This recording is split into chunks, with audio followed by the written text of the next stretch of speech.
Abasetyhini abaphuma kwiindawo ngeendawo zaseSoweto baqokelelene ukuze baqhankqalaze ngokuchasene nobundlobongela obusekelwe kwisini kunye nokubulawa kwabasetyhini kusasa namhlanje.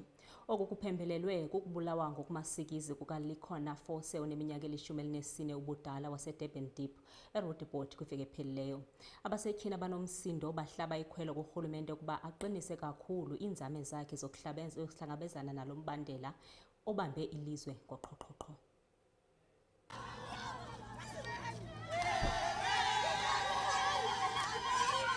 Namhlanje iqeqebane labesifazane libambe imashi ukuyokhalisa umndeni kaLikhona Force obeyintombazanyana eneminyaka eyi-14 obulawe ngesihluku.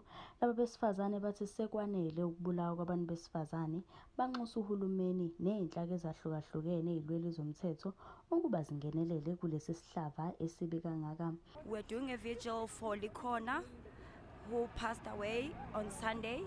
So we met there as women. We're monitoring Likhona and we're asking for justice because it's been 3 days. There is nothing that we've heard, that the perpetrator has not been arrested.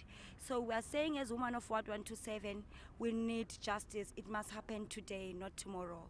Besicela uhulumeni asilwele kunzima kubulawa ingane ezincane asazi zibulawelani, siyafa siyaphela.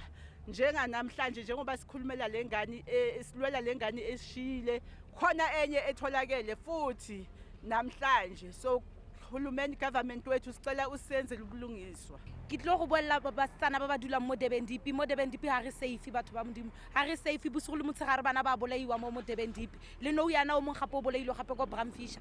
Batho re kopa justice maponesa rona re kopa re berekele.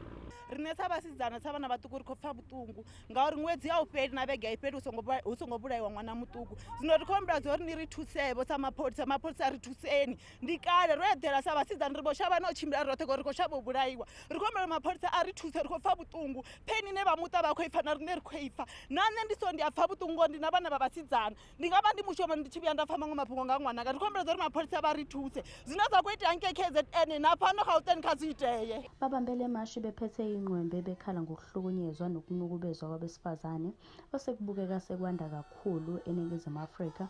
Uma bebheka izigameko ezifuze lezi bakhala ngokuthi isikhathi sokuthi uhulumeni asukume avimbele lesi sihlava.